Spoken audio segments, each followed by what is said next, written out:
Starting, yes. September 29th, 2015.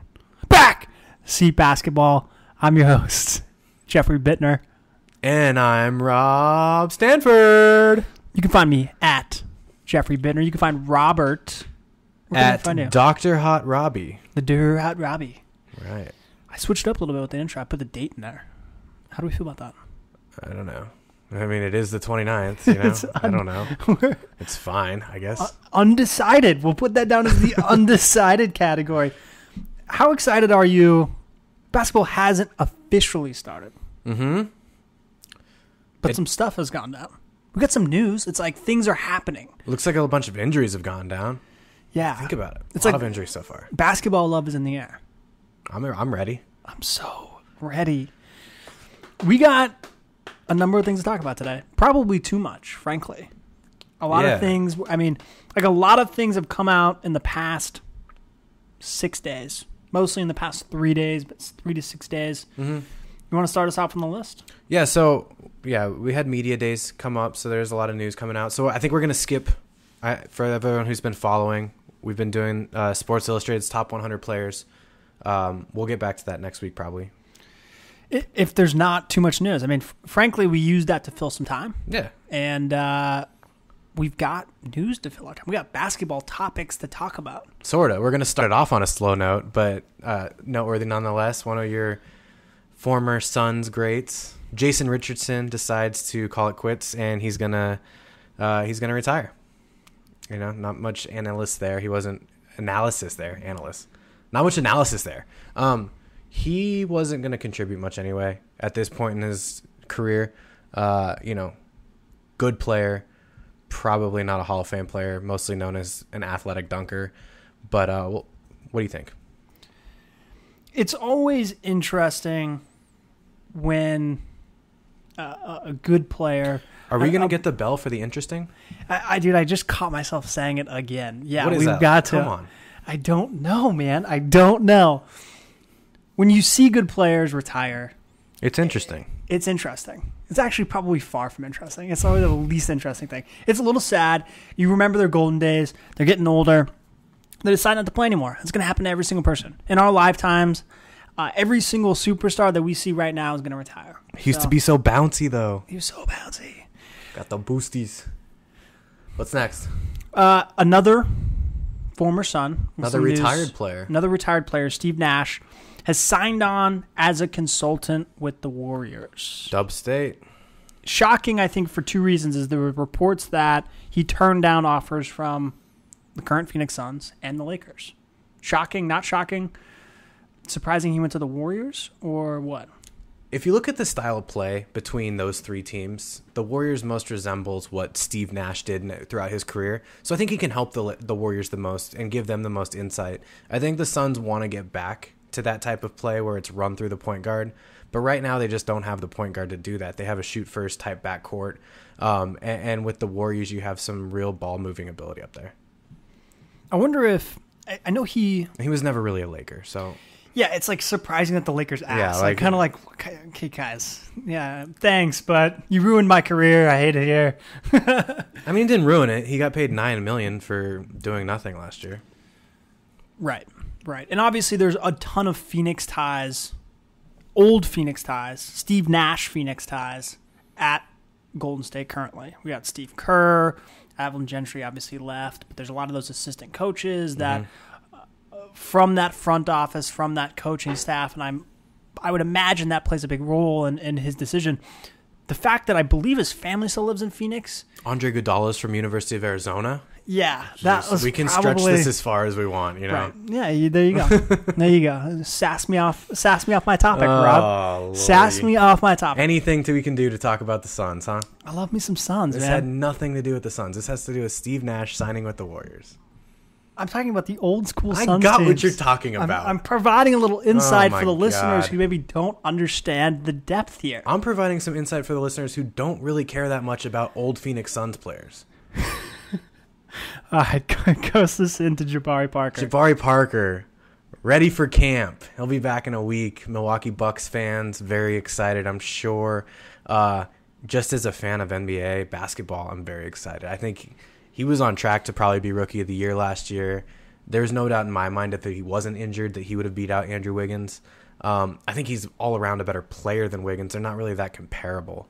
But that being said, I think that his career is definitely in the uptick. Let's see how he returns from the injury. But I think he's gonna have a really good year. It's nice when you're good and then your best player comes back. Yeah. That's like a benefit, right? And we'll see about best player. I mean, I think he will in time be the best player on that team. But as of right now, you've got players like Greg Monroe there. Greg Monroe, right. You've got players, Giannis is also trending up real big right now. So we'll see. We'll see. I think he will in time be the best player on that team, and that'll eventually be his team that he'll take control of. But right now, he's still technically the rookie. Yeah, I think Giannis, Jabari, Greg Monroe, And Chris Middleton, right. MCW, we've said our things about MCW. I'm not a huge MCW fan. But you used to be. I used to be. When? Rookie year, baby. You were all over him. No. Yeah. I said he was going to be Rookie of the Year because he puts up points. Because he was really the only rookie that draft class. Yeah, and he, scored a lot of points on with a team that didn't know how to play basketball. That's fair. That's as fair as you can make it. All right. Yeah. Anything else on Jabari? I was going to mention how insane that would have been with Brandon Knight, but that'd be bringing up a Suns player. So I didn't there we go. Yeah, let's just move past that and on to Paul George up in Pacerland. He officially, according to Frank Vogel, is going to be starting off the season at the 4 spot there at power forward. What up? What up with that? I would love some more, I guess maybe backside of the story. So May 18th, Larry Bird came out and said that he was going to he was going to experiment with playing George at the 4 for a couple of reasons. Mostly because it had to do with his offensive mismatches that he could create. Obviously being able to play from the perimeter, being a supreme athlete, and generally faster than most 4s out there. The problem is the liability that he provides on a defense, because he is an extremely good defender and he's mainly a defensive player. But when he matches up against bigger, stronger power forwards, it's going to be, as to coin my buddy Jeffrey Buettner, interesting to see what he can do in the paint. On defense. Exactly. It seems like a ploy, not a ploy. It seems like they're trying to play a little bit of copycat and maybe try and make him fit into their system like a Warriors would, right? Yeah. I wish they would have gone maybe the Washington Wizards route, which is play him at the 3, coast into the playoffs. Maybe not coast because they've lost some players, but play hard and make it into the playoffs. And switch it up at the last minute knowing it's going to be deadly and moving, for the Wizards, Paul Pierce from the 3 to the 4. Right. Because they were lights out. No team had seen it up to that point because they hadn't played that way, but they knew it was going to be big, stretching the floor, allowing for that space, and just having an easier time in the playoffs. But here's my thing with that. Paul Pierce has played the 4 before. He's been moved down to the 4, similar to how Carmelo Anthony has. Okay. He's mainly a 3, but he's been moved down to the 4. You haven't seen Paul George go to 4 before. Right. Paul George has started off his career as a shooting guard. Then last year, or 2 years ago, he moved to small forward, sat out most of last year at small forward, and now he's getting moved to power forward. So we don't know how he's going to perform at power forward. It's easy to say that, yes, on paper, it looks like he would be really good at that position, just based off of the offensive mismatches, but he might not be. The length might be too much for him. There might be too much size there. There might not be enough spacing for him because they're going to start CJ Miles at 3. So who knows how they're going to end up there. How big is Paul George? Should we look that up? I think he's last we checked, he was 6'9". He's probably 6'10". I'd say 6'10". Let me check. You keep talking.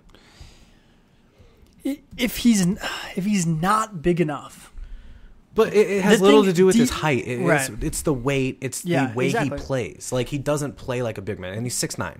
So he does fit the mold of a power forward. Especially but he has like the body of a shooting guard. I mean, he looks like Kevin Durant out there. Yeah. I think, too, like you said, not only is he might be a defensive liability, but you get beat up at the 4 spot, man. Right, and that's what it is. I mean, he's a great defensive player when he's playing inside his position, you know? Yeah, like, you think Paul George is going to be able to guard Zebo?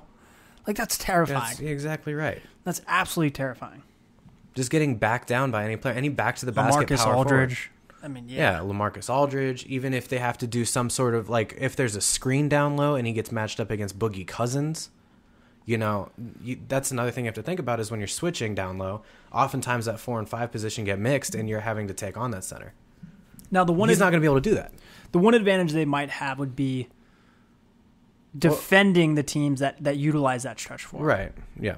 Right, because that's... Which right now is only a handful of teams. Right. But the league is trending more that way compared to where it was 10, 12 years ago. Yeah, yeah. The one thing I found the benefit, intriguing... just to be on, the benefit is on the offensive end. Absolutely.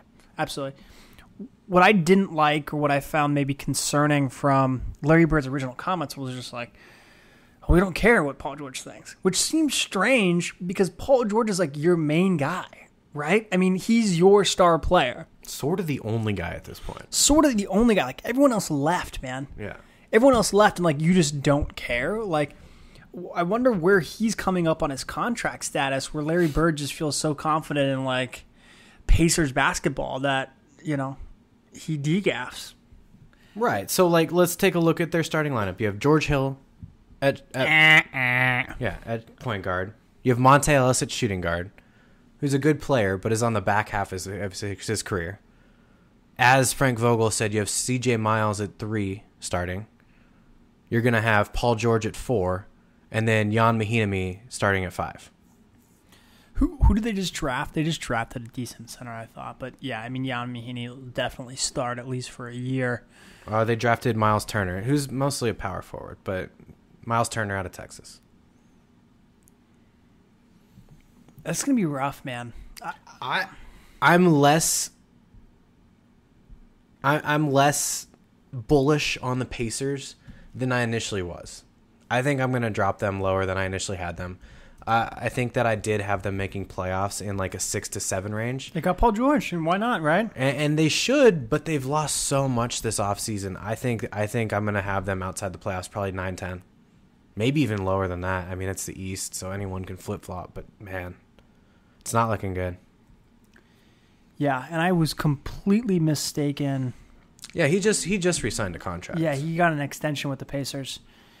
So he's going to be with them until 2018, 2019. He's making decent money, too. $16 million this upcoming year, As $18 million next year. We're talking about one of the premier players in the NBA. Totally.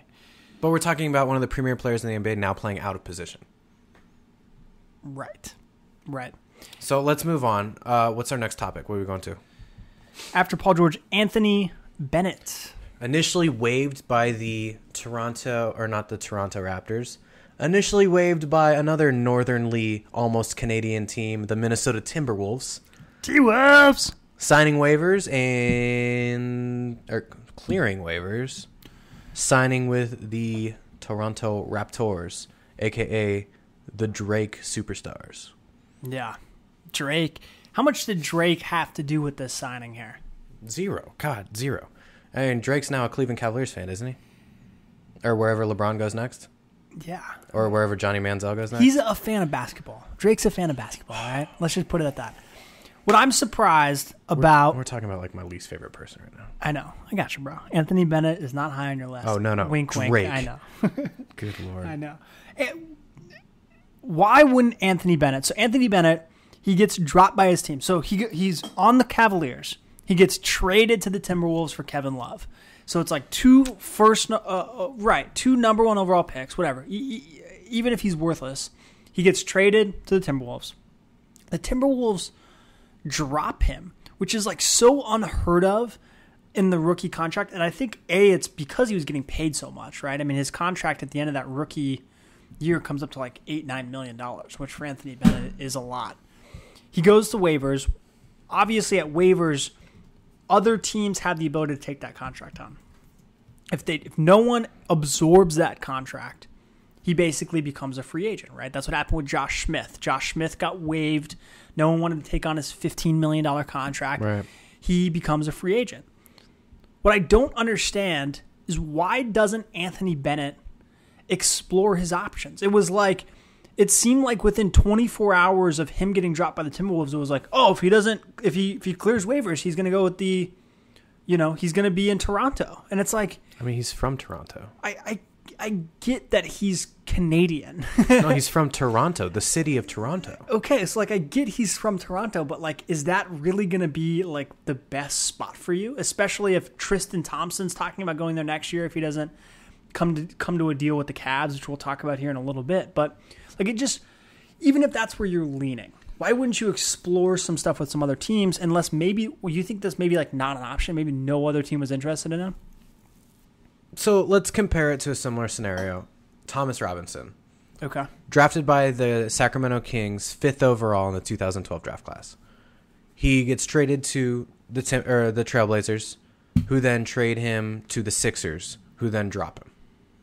Right. Who then waive him. He picks up his contract with the Nets this year. Is Brooklyn the best place for Thomas Robinson? Or are these players that we're talking about right now... Didn't someone pick him up off waivers, though? The Nets. The Nets picked him up off waivers, so they agreed to pay his contract out. So it's not like he had an option. But yeah, keep going. No, he signed with them as a free agent. Right, okay. Okay, so... Now... Is that the best scenario for him? Or are the Raptors the best scenario for Anthony Bennett? Or the players we're talking about right now, in general, just bust? Are they not worth the position they're going to? Are they not going to get a starting spot anywhere? And why not just, be where they want? That makes sense. What team in the NBA do you see Anthony Bennett starting on right now? Where do you see him getting 20 minutes a game? Not even starting. Where do you see him coming off the bench getting 20 minutes a game? Toronto. Potentially. Because they lose Amir Johnson. Maybe Dallas if there's some injuries there. Which we'll get into that later because there are some injuries there. Yeah, so you're looking for someone who needs a beefy 3 or a kind of stretch 4. It seems like the Sixers are a logical choice, but maybe not because they've got Nerlens Noel and they've got Joel Embiid and now they have Jahlil Okafor there, so maybe they're out. The Orlando Magic. I mean, I know Aaron Gordon's a big prospect there, but if they're looking for someone to come off the bench and maybe stretch that a little bit behind Channing Frye, I'm not sure. But does that work out the best for Anthony Bennett playing 5 minutes a game behind the backup, Aaron Gordon? I guess my thing was, are we sure he's going to get more minutes than that in Toronto? I think he will. There's less competition at that position right now. Okay. And I'm not saying it's the most in the league, but it's better than most places. He's not, as of right now, starting caliber. He's not even playing caliber, and I think he'll at least get a shot there. Fair enough. And I guess my qualm about it, and maybe this was the due diligence beforehand, my qualm was why wouldn't you explore your options? And it's very possible that his agent did what his agent is supposed to do, and they said, hey, guaranteed money, let's go. We've explored all the options. No one else is interested in signing you. Or, hey, there are these teams that are interested in signing you, but they can't guarantee you minutes. Right. You can go to Toronto, your hometown, and shoot lights out, baby. Oh, yeah. I think that's enough Anthony Bennett talk, probably. That's probably the most Anthony Bennett talk he's gotten since the Kevin Love trade. Until he gets MVP. Yep. Iman Shumpert, out 3 months with a wrist injury. Iman Shumpert. Re-signing with the Cleveland Cavaliers, and then out until, what is that, January now? Yeah, January. Late Christmas? January. Late Christmas, early New Year? Wrist seems, late Christmas, early New Year. So how many weeks? We thought... We said, I read 3 months. So, either way, now the Cavs are without Iman Shumpert until likely January, and Kyrie Irving until likely December. Not to mention, still don't have Tristan Thompson under contract, which we'll get to right after this.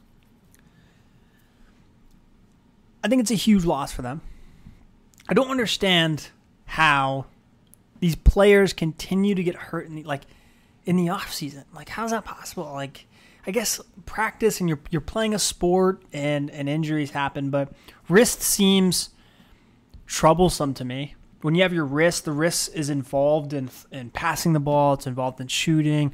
Look at the wrist. Look at the wrist. Oh my god! And Jeff rap game on fleek. And so he's going to undergo surgery. I think the Cavs are one team that I'm maybe not worried about. It seems weird. Right, because they have one player there that you can never worry about. They've got LeBron James. They've signed what seems like 20 different people. Like, I'm surprised they still, like, this is probably a relief. They probably were dealing with log jams at, like, every spot anyways. And now, Mo Williams is going to get more minutes. And they'll, J.R. Smith might get to play. Yeah, J.R. Smith will play a few more minutes. Mo Williams. They've got Deladova still. And they've got a few other people that they just continue to sign. Oh, yeah. I think their roster is probably about 45 deep at this point. They're looking like, the Cleveland Browns. Right. And we know from LeBron's history, from the Cavs' history, from any kind of history of being in the Eastern Conference, that as long as they get a playoff spot, which they're going to get, it doesn't matter until 2016 rolls around. It's such a luxury to be in the Eastern Conference. If this was a Western Conference team and we're talking, hey, potentially your starting shooting guard, which would we say Iman starts at that 2 spot? I think pretty easily. Right. Defensive minded is like what they've always maybe looked they for. bump him to 3 and have Braun play 4, but you're probably looking at... You got Kevin Love, though. Well, yeah. I'm saying in certain scenarios, but you're having him at 2. Iman Shumpert, you're 2. Any other Western Conference team, if you say, hey, your 6-man or your starting shooting guard's out, your head's spinning a little bit because you're like, man, that means I'm losing probably 3 more games or 5 more games or 7 more games than I wasn't supposed to. Unless you're now I'm Thunder. Out of the playoffs. Unless you're the Thunder and you have Dion Waiters playing shooting guard, and in which case you would actually win more games by having him out. Right. Right. Yeah, or unless maybe you're the Clippers, and you can just put the coach's son in. Yeah, dude. Austin Rivers, 25 points in 7 minutes. Let's go, boy. All right. Next up, we have Wes Matthews, the big signing from the Dallas Mavericks. The big max player. We'll also the superstar. The Dallas savior. The Maverick Jesus Christ. Coming in. He's out until December. Late December, actually. They're saying Christmas is a likely timetable for return. How expensive is that contract looking? More expensive. Especially because it's the same injury that he was already recovering from. Yeah, it's like... This is an extension on the injury. He was supposed to be back by training camp. Right. And it's like, so did the doctors misjudge? Is this one of those surgeries that we talked about that wasn't successful? Potentially. That's the thing. It's like, how are we just finding out about this now? Had they known about this for a while? Was it one of those things where Mark Cuban, yes, this is your Mark Cuban minute, offered him a contract? They found out some maybe worse things, and they said, hey, but then they increased his money. So that's like, maybe they there's no way they knew. What were they going to do with it? They were going to give it to DeAndre Jordan. It's like, hey, Zaza Pachulia. We got 15 extra mil. Let's just give it to this guy. It's tough, man. Okay. It's tough. Their season is going to be a losing one from the beginning, unfortunately. So, right. And now we're finding out that Chandler Parsons' injury, the knee injury that he had that knocked him out of the playoffs and the last part of last season as well, knocked him out like the last 11 of 13 games, came back for round 2, played in game 1, and then was out after that. That knee injury, which they said was just going to be an arthroscopic type surgery where they're just going in to clear out some cartilage, actually turns out it was a microfracture surgery. So now he's out until at least the second week, they're saying, in the season. So now you're without Chandler Parsons. You're without Wesley Matthews. JaVale McGee he's still injured. He's expected back by the start, but he's still injured right now. So who knows? Is he ever not injured? No, that's why he wasn't on an NBA team. I think he was recovering from his last injury with the Denver Nuggets 3 years later. They're, in my opinion, out of the playoff race. In my opinion, they are competing for a lottery pick. Agreed. Mark Cuban said from the very beginning that if they didn't get DeAndre Jordan, they would have tanked specifically to get a high lottery pick. And then it kind of DeAndre, and this was right when DeAndre just signed, and then DeAndre flip-flopped. They signed, and so now they're in that weird middle spot, and if they have to deal with these injuries, don't be surprised if they make moves to be a better lottery contender. Yeah. Well, so here's the thing. You want to hear my X factor is going to be Darren Williams. If he can come out and play like he did. I forgot about it, yeah. If he can come out and play like he did in Utah, we're talking about a borderline playoff team. We're talking about a seed 7, a seed 8. If he comes out and plays like he did in Brooklyn, we're talking about someone who's, competing with the Lakers. See, I can see you have Williams and you have Wes Matthews. You have Chandler Parsons. For half the season. And Dirk. I can see that contention there a little bit for that fringe playoff spot. If it's just him and Dirk, man. And who else? They don't have a center. Remember, like I think literally their center, if JaVale McGee's hurt, I think it's literally Zaza Pachulia. Oh, it is. Yeah. So, That's a little terrifying, especially when you're going against the Dwight Howards in Houston. You're going against, Anthony Davis in New Orleans. Like, the West has some centers. Agreed. I think you feel much better, and you can maybe even I really like and I'm sorry, Williams, I meant Wes Matthews. Yeah. There's other centers. I didn't mean Anthony Davis, but you have those type of players. Yeah, I really like Williams, Wes Matthews, Chandler Parsons, Dirk Nowitzki. Especially, can you imagine if they had gotten DeAndre on that team? That's a solid team. You have a lot of talent there. 2 people injured. 2 guys are old. You have no center. Dirk doesn't know how to play next to a center that doesn't know how to defend. He doesn't know how to play next to a center that doesn't know how to defend. That's why he succeeded with Tyson Chandler. That's why he has he ever been with a center that didn't know how to defend? Who did Because we've never seen Dirk not succeed. Well, who did they have? Because they just got Tyson Chandler back. Who was their center before that? Brendan Haywood. Yeah. And so they also had. I forgot. I don't know.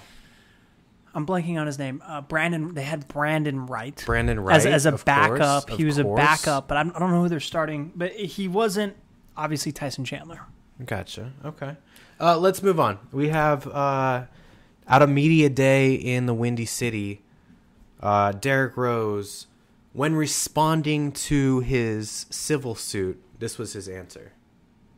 Does this weigh on you on a daily basis? Is this something that you just have, you moved on already mentally? Oh, yeah, I've been moved on. This whole summer I had tunnel vision. My mindset was just making sure that I was working out every day and spending as much time as possible with my son and focusing on them 2 things, making sure my family is financially stable as far as you see all the money that they're passing out in this league, and just telling the truth, and just knowing that my day will be coming up soon, and it's not for me, it's for PJ and his future. So that's what I'm thinking about right now.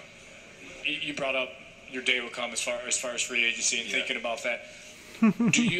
Are you looking forward to the process of testing the market, or when you talk about thinking about that, thinking about here and getting paid to stay here? Here. It's here. But when you talk about that much money, the only thing you could do is prepare for it. Trying to prepare not only myself but my family, and doing all this for my son. Like I said, I'm thinking about his future. Even though we're all right, we're comfortable. When you talk about that X amount of dollars, I think it raised everyone's eyebrows. So there's nothing wrong with being over prepared. You go first.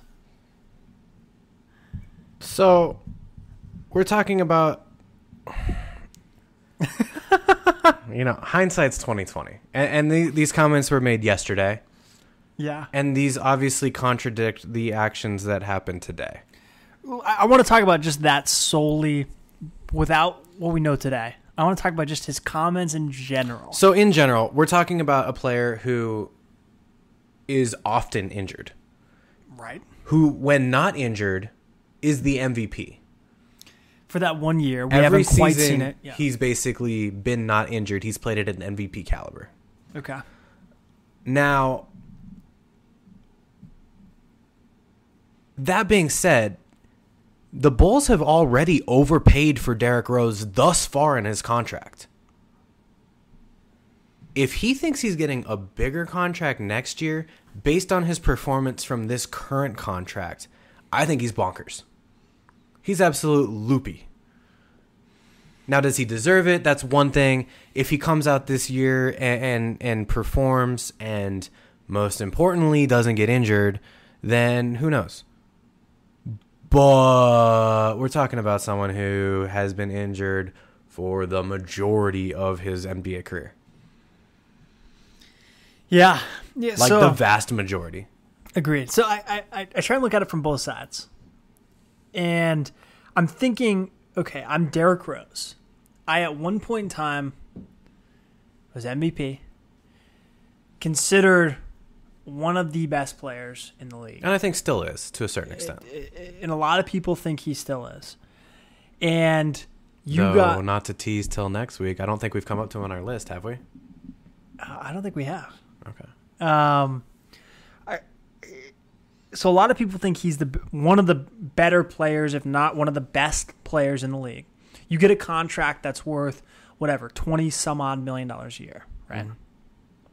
Now you come to this summer and you see guys like Tristan Thompson. We just talked about Tristan Thompson holding out and getting 18, 19.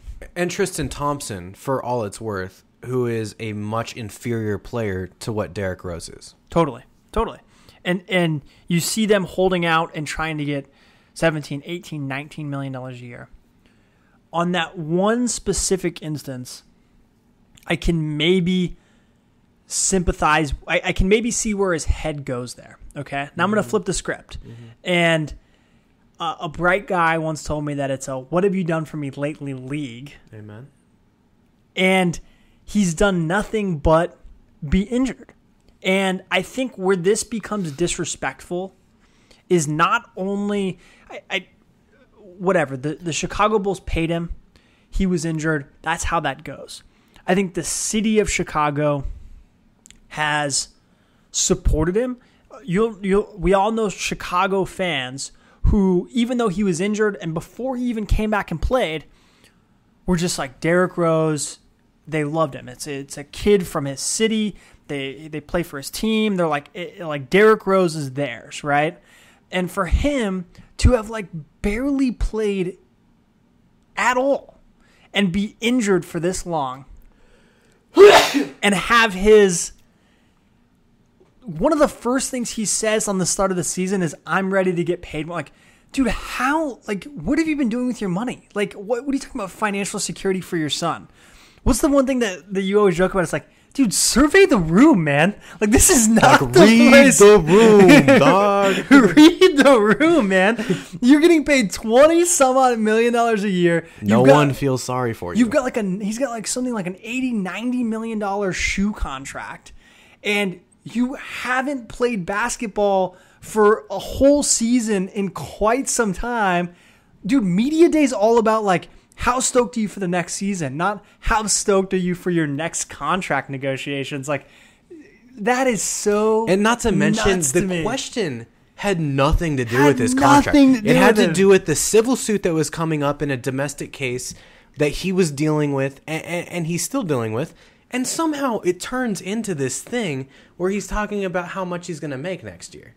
And, you know, for someone who is injured, I'm not blaming him for wanting more money, especially in a guaranteed contract type league like the NBA. I don't blame him. I mean, he has to get what he's going to get, but like, to expect that and come out and just pull that out of nowhere, it's almost like he was trolling the reporters. I would have a lot more respect for him if he was. I would have a lot more. I mean, because that's what they want to hear, and I feel like he knows it. And like, he does have a little chuckle in the middle, and I don't know if it's a smug chuckle or if it's a like, you know, whatever. But it's if he actually believes this, if he actually thinks that A, he deserves a max contract, and B, is going to get it for the max length. I'm not saying he shouldn't get the $20-25 million a year, but to get that for 6 years in a row, the Bulls aren't going to be the team that does that. Like, he might get that, but it won't be from Chicago. And I don't know. I'm not sure. I mean, especially after they paid Jimmy Butler, the Bulls aren't going to give him that type of money. Agreed. Agreed. I mean, I don't think it's unrealistic with. So the max, just so everyone understands. So the max moving forward, the cap jumped significantly this year. It's going to jump another $20 million or so next summer. And I think it's going to jump again a little bit after that. And so the max, like LeBron James is potentially going to be making something like $27, $28, $30 million a year. If he's expecting that kind of money, I think he's off his rocker. Now, for him to get a Tristan Thompson type contract. But we're talking about a Tristan Thompson pipe dream contract. I mean, he still hasn't gotten that contract. He has, right. If he gets what Tristan Thompson's hoping for, $17, $18, $19 million over a couple years, and he plays this season through, that's fair. The range he needs to look for. Fair, dude. Yeah, absolutely. Even at, like, the games he played last season, although he played well, he didn't play MVP-esque. He wasn't even the MVP. He wasn't the most valuable player of his team. Totally. That went to Jimmy Butler. Totally.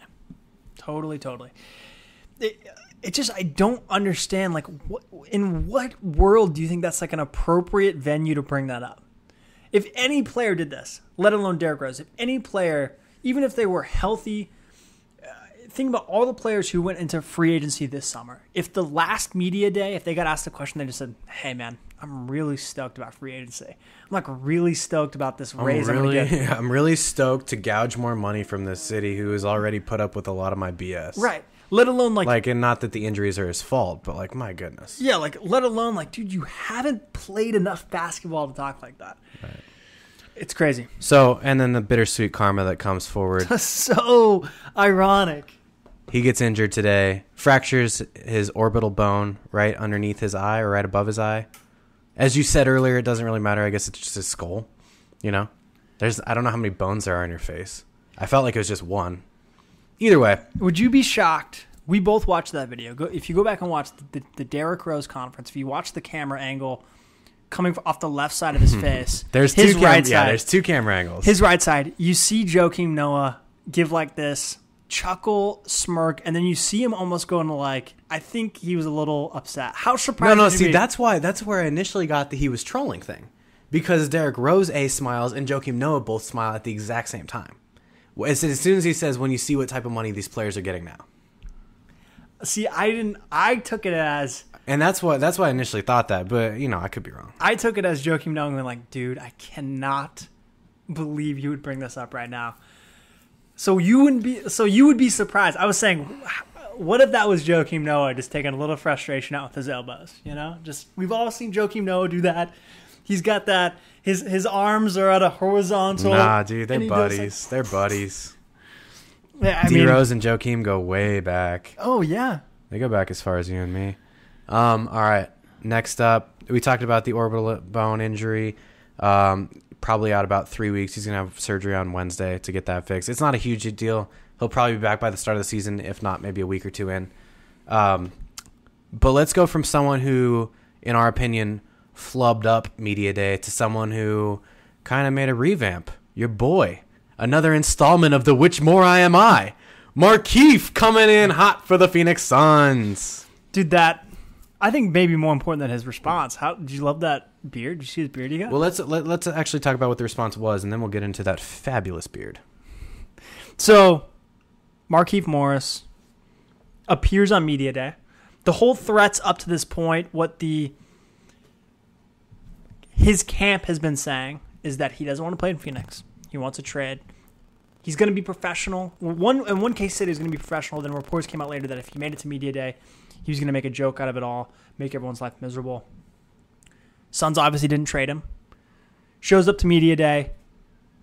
We saw some smiles. He gets up on the podium. He actually goes up first. I watched Suns media day. I'm a Suns nerd. And he goes up on the podium before Ryan McDonough and Jeff Hornacek. So it's kind of like the first interview. And he goes, listen, I don't want to talk about the past. I don't want to talk about this summer. I'm excited to play in Phoenix. I'm ready for the season. And he answered questions above and beyond that. Now, there's some speculation either way. how genuine were that? I'll take your Genuine? genuine. Like the rapper? Genuine. The word is genuine. The rapper is genuine. What the hell? Oh my god. How genuine was he? Oh, he said what he had to say. Whether or not it was genuine or not, it is still, You know it like that old school, man? No. You know it. I think that this proves that the Suns were very staunch on keeping him as a permanent member of the Suns, and they proved that they had the bigger dicks. I mean, they both flaunted what they wanted to do. Markieff said he wanted to be traded. He's not going back on those comments. He's just saying, let's not talk about him and let's move forward. The Suns aren't talking about him. They're just we're never going to trade him. That's the fact of the matter. They said, okay, we hear your trade request and we respectfully decline, and please come to media day. Yeah. And it was like, you know what? That was bound to happen because they were going to keep him. He was the better of the Morris brothers, and right now he's their best option at power forward. They didn't want him to be the best power. Let's keep in mind they went strongly after LaMarcus Aldridge because they fully expected him to be the starting four this year. Yeah. In which case, I do believe Markieff Morris would have been traded. Oh, yeah. But now that he's the best option in Phoenix, he's going to be in Phoenix until he's a free agent. Or until he's replaced by a better option. The Suns aren't in a position where they want to rebuild.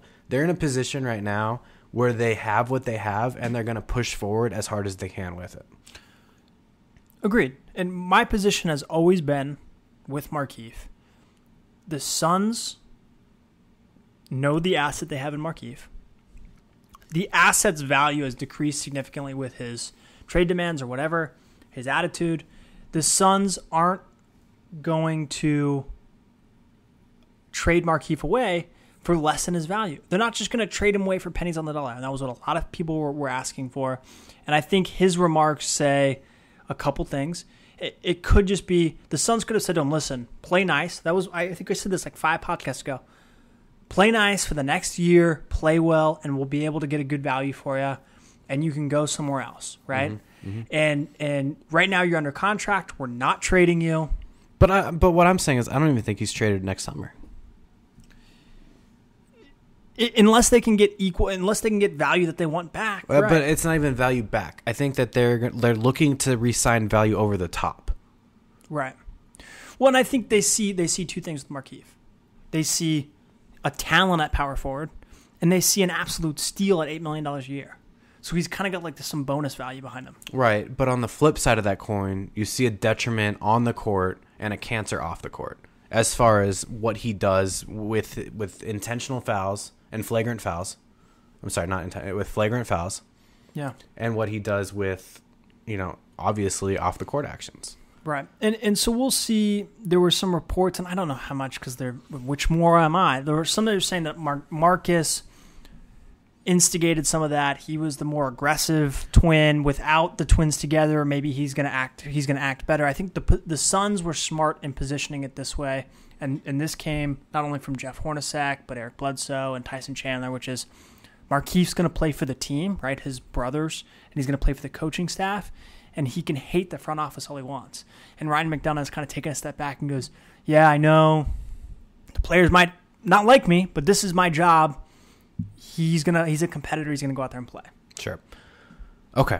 So I think everyone here besides Jeff can agree that's enough Suns talk, probably. Love you, Suns. I'm going to be so good this year. Oh, yeah. All right. Next up. My second favorite thing. Kobe Bryant. Media day as well. Obviously, he was going to be interesting to talk to. It's only my second usage today because I think it's deserving. Ding, ding, ding. Kobe has some young talent around him. Basically, Phil Jackson came out with a statement that said you can fully expect Kobe to end his career in a different jersey, insinuating that he's not going to be a Laker forever. And more aggressively saying that he's going to be a Knick here pretty soon. Otherwise, why would Phil Jackson say it? That being said, here's Kobe's response. A lot of players want to go to different teams or contend to win championships. I'm a Laker man. I'm a Laker for better or worse. How many times do I have to say that? Dude, I bleed purple and gold. Now, do you know a more badass 37-year-old? No, man. Kobe's badass. He's real badass. Real I love badass. that dude. He's great. I mean... Here's the thing, though. Regardless of who you think the best player of all time was, and there's not that many Kobe bandwagoners on that anymore, but regardless of who you think, Kobe's a badass. I love that guy. God, he's awesome. You took that. I think we took this kind of separately. You took that as he's a Laker forever. He is. He's never gonna. He'll be a front office Laker. I took that as he'll be the head coach of the Lakers within 10 years. Wow, that's a bold statement. I don't think it's that bold. I took that as he's a Laker at heart. He bleeds purple and gold, just like Paul Pierce bleeds green, just like Kevin Garnett bleeds green. But I think if he was truly interested in never leaving the Lakers, I think it would behoove him to say something along the lines of, I'm a Laker for life. I'll never leave the Lakers. Quote, unquote. Yes. I'm a Laker, man. How many times do I have to say that? Dude, I bleed purple and gold. Kobe's a very smart guy. And he's dancing around the subject. It's like, dude, are you going to commit to us or not? And it's just like, I bleed purple and gold. How is that just not say committing? that you're never going to leave. How is that not committing? Just say that you're never He's going to saying leave. that he's a Laker for life. No, he didn't say that. I'm a Laker, man. I am a Laker for better or worse. I am a Laker. How many times do I have to say that? Dude, I bleed purple and gold. He still doesn't commit. Get out of here. You are reading way in between the word. You're not even reading between the lines. You're reading between the letters, and you're grasping at straws. And I'm so happy I get to use a phrase like that, but you are grasping at straws, man. Get out of here. Here's my 2 cents. You just want him to be a Sun. That's your 2 cents. I don't think he wants to come to the Suns. Oh, but you want him. No, I mean, he's gonna. Okay, hold on. Give me 2 seconds. He's a Laker, man. He bleeds purple and gold. He's also a competitor. I think he's optimistic right now with the pieces that he has around him. Maybe more so than you and I are. Maybe more so than the media is. I think he sees the talent from this year compared to last year, and he's. But just listen to the first part of that quote, and I get where you're coming from. The very first part is, a lot of players want to go to different teams or contend to win championships, but I'm a Laker. That is saying that regardless of how good the team is, he's staying there. If his body, I think it's a convenient way. If his body gives out on him again this year, he's going to retire a Laker. If he stays healthy and plays 82 games and he doesn't have any issues and they continue to suck, he's not going to want to stay there. Why not? He's not going to want to stay there. Why? Because he hasn't won a championship? He's won a bunch. He wants to win games. Oh, when they win 15 games next year, he's going to cry himself to sleep every night. Okay, let's respectfully disagree. Do you want to make a bet on this one? This will be like a long-term bet. We'll get back to, like, I don't know, 3 years down the road. Just like bet Kobe Bryant ends up a Laker when he retires and doesn't leave in the interim. So he's just always a Laker. That's your bet. Until he retires. I don't know if he'll coach with the Lakers, but until he retires as a player, he will be a Laker. Yeah, but I just don't want any like loopholes where he like gets traded to Chicago and then like gets traded back like one game. That's what I said. He's with the Lakers the whole time. Okay. Yeah, I'll do that. You heard it here first. All right, next up, what we alluded is that I don't know. Alluded means so many different things, but I guess what we alluded to earlier, Tristan Thompson still unsigned, has until Thursday to make a decision on whether he's going to take the offer from the Cavs, accept a qualifying offer, or back out and I guess re-enter free agency, or he can choose to extend his wait until October 31st is the hard deadline. And just to be clear, if he takes the qualifying offer, he's obviously under contract this year and becomes a free agent next year. Similar to what Greg Monroe did this year. I feel like we've talked about this a million times. It like still blows my mind. It's bonkers to me that this is still happening.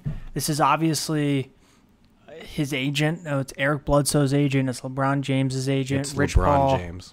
Right, and it's obviously them holding out for money. The same thing with Eric Bledsoe. And it's shocking to me because Maybe he just wants to go to a different team. I think that's possible. Maybe he doesn't want to be on the Cavs anymore. Dude, so I brought it up before, and I guess I'll bring it up right here also. But if Tristan Thompson has to accept the qualifying offer this year, does LeBron James stay a Cavalier next year?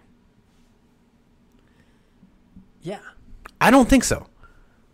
I think that the reason LeBron picked a 1 year with the player option after this year was because it was A, I need you to put a team around me that I can win a championship with, and B, I need you to bring in the players that I would like to bring in. And Tristan Thompson not only was one of the top players that LeBron wanted to bring in, he was the single most important one. And they haven't agreed on a contract with that yet. I think he's gone. I think LeBron James chases another championship after next year if Tristan Thompson accepts a qualifying offer. Now, if Tristan Thompson, A, gets an offer, a big offer from the Cavs, and then gets traded to another team, that's fine. But if Tristan Thompson doesn't get his money this year from the Cleveland Cavaliers, my bet is that LeBron James is out. I don't think he ever leaves. I don't think he can ever leave the Cleveland. I think he's going to stick it to Dan Gilbert one last time. I don't think you can go from being the hometown hero to the villain to the hometown hero to the guy that flips the bird to and leaves again. Unless okay, so this would be my one caveat. If they win a championship this year, so Tristan Thompson accepts a qualifying offer. The Cavs, regardless, still win a championship. LeBron says, okay, Cleveland fans, here's your championship. Hey, Dan Gilbert, F you for not signing my friend. I'm Audi 3000. Goes to play for the Magic and gives Orlando their championship. Who knows? I think that's still... I think there's less than a 5% chance that LeBron James ever leaves. But there's a more than 0%. Right? There's a greater than 0% chance that LeBron James is not a Cleveland Cavalier the year after this. Right. Here's the other question, though. Has LeBron gifted them anyways? Kyrie's in a long-term contract. Kevin Love's now in a long-term contract. No, he's screwed. They now have Mozgov. He's screwed. If LeBron leaves, they're worse off than they were before. Well, obviously they're worse off than with LeBron, but they're not worse off when it was just like Kyrie and they were just competing for first-round draft picks. And they had Andrew Wiggins. And let's see what happens with Anthony Bennett. They have the rookie of the year prior to LeBron coming. They had Kyrie Irving. They had my boy Dion Waiters, the negative player. Maybe that's the agreement. Maybe that's the agreement between Dan Gilbert. It's just like, hey, come here, bring us some players, bring us Kevin Love, bring us... Dude, LeBron and Dan Gilbert aren't doing any backroom talks. I bet they don't even talk in person. I bet LeBron's people talk to Dan Gilbert's people. I bet LeBron and Dan Gilbert haven't even shaken hands since they've been back. They're supposed to be cool, man. They made that deal in Vegas or whatever. Yeah. That was the whole thing. They're supposedly cool. They supposedly cool. What does that mean? We'll see. All right. That's it. We're done. We're wrapped up. All right, folks.